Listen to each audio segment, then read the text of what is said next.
सुनिए, मैं देश का प्रधानमंत्री नहीं हूं। जिस दिन गलती से बन गया उस दिन आप मुझसे पूछ सकते हैं, मगर उस दिन को संविधान की जिम्मेदारी है कि जान बचाना है, संविधान की जिम्मेदारी है, संवैधानिक जिम्मेदारी है कि इस तरह के एलिमेंट्स को आप कंट्रोल करना। मेरी जिम्मेदारी नहीं है। जो लोग सरकार में सत्ता में हैं और जो अगर मैं छींकता हूं तो उनको मालूम हो जाता है, अगर कोई नारे तकबीर का नारा लगाता है यूनिवर्सिटी में तो रेस्ट्रिकेट हो जाता है, तो फिर इन लोगों को क्या कर रही है सरकार? फिर इन लोगों को तो सरकार का काम है ना, आप सपोर्ट कर रहे हैं उल्टा इन लोगों को। नहीं, मेरा सवाल ये था कि आप ये जो अभी दिखा रहे हैं, क्या इसके बारे में आपने पहले भी तय किया? बिल्कुल, देखिए सुनिए, अब आपका सवाल देता हूं। इखलाक को मारा गया, मैंने कहा। पीलू खान को मारा गया, मैंने कहा। रकबर को मारा गया, मैंने कहा। ये सब बातें हमने कम कह रहे हैं, ये ऑन रिकॉर्ड है, हम इसका कंडेमनेशन कर रहे हैं और बार बार हमारा ये मुतालबा है कि डिमांड है कि इनको रोको, इस तरह के गैंग्स को रोको। नहीं सर, सोशल मीडिया की आपने बात की, जिन इस तरह के अराजक तत्व जो सोशल मीडिया में एक्टिव हैं, आप पार्लियामेंटेरियन भी हैं, कानून बनाने में आपकी भी हिस्सेदारी है, आप एक जिम्मेदार पार्टी के अध्यक्ष भी हैं। क्या आप सरकार से, भारत सरकार से और दीगर सूबे की सरकारों से मांग करते हैं कि सोशल मीडिया पर इस तरह के तत्वों को कंट्रोल किया जाए? आईपीसी सीआरपीसी में रेलेवेंट सेक्शंस है, इंफॉर्मेशन टेक्नोलॉजी एक्ट है। कोई वायलेंस को प्रमोट कर रहा है, आप बीबीसी का प्रोग्राम बैन कर सकते हैं 2002 का, और जब लोगों को मारा जा रहा है, पीटा जा रहा है, बैन नहीं करेंगे प्रधानमंत्री आपके खिलाफ अगर कोई 2002 में जब मुख्यमंत्री थे दिखाया गया तो आप बैन कर दिए। जब जुनैद और नासिर को मारने वाले अपने यूट्यूब पे डाल रहे हैं तो आप नहीं रोकेंगे प्रधानमंत्री इनको?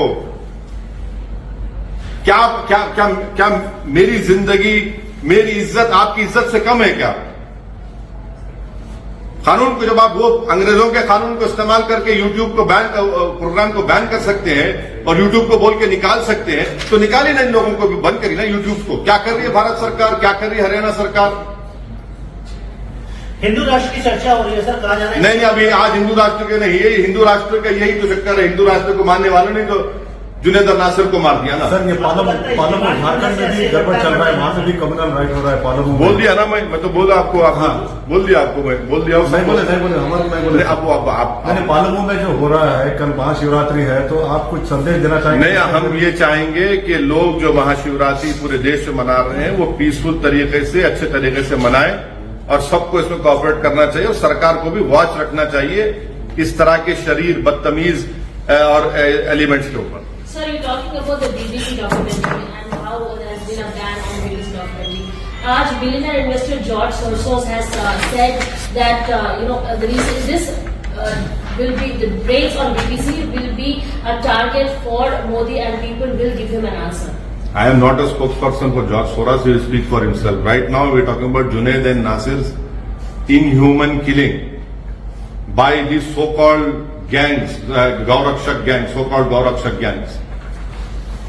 इन पास्ट ऑल्सो हमने देखा है सर, ऐसे इंसिडेंट्स हुए हैं, काउ विजिलेंटेज और अटैक हुए हैं, मर्डर्स हुए हैं, कंटिन्यूअस होते रहे। आपने हमेशा सवाल उठाया, लेकिन जब एक्शन की बात आती है तो कहीं एक्शन नहीं हो रही है। एक्शन इसलिए नहीं होता क्योंकि इन लोगों को मैं थक चुका हूं बोल के। इन लोगों को सपोर्ट है भाजपा का, इनको सपोर्ट है आरएसएस का, इनको सपोर्ट है आरएसएस की आइडियोलॉजी मानने वालों का, और उनको हीरो बनाकर पेश किया जाता है। इनको बड़ा फिल्म स्टार की तरह, रैम्बो की तरह, जेम्स बॉन्ड की तरह इनको पेश किया जाता है। इन लोगों को सरकार अगर इनको प्रमोट करना छोड़ दी बीजेपी, और इनको रोकेगी, इनको दबाएगी, इनको क्रश करेगी, और कानून उनके हाथ में नहीं, सरकार अपने हाथ में कानून को रखकर इस्तेमाल करेगी, ये सब खत्म हो जाएगा। ये लोग हाईली रेडिकलाइज हो चुके हैं। बीजेपी ने ऐसे एलिमेंट्स को सपोर्ट कर करके इनको इस तरह से रेडिकलाइज कर दिया कि कल ये बीजेपी पलट जाएंगे। अब देखना एक दिन बीजेपी आपने फ्रैंकेनस्टाइन को क्रिएट कर दिया है। फ्रिंज बोला जाता है सर, इनको कहा जाता है ये फ्रिंज है। कोई फ्रिंज नहीं है, ये मेन एलिमेंट है, ये मेन आइडियोलॉजिकल एलिमेंट है। जी, इनकी इतनी हिम्मत है कि वो हथियारों के साथ अपनी फोटो डालते, हथियारों के साथ गोली चलाते मुहिम के ऊपर और यूट्यूब पे अपलोड करते। इनकी इतनी हिम्मत बढ़ चुकी है कि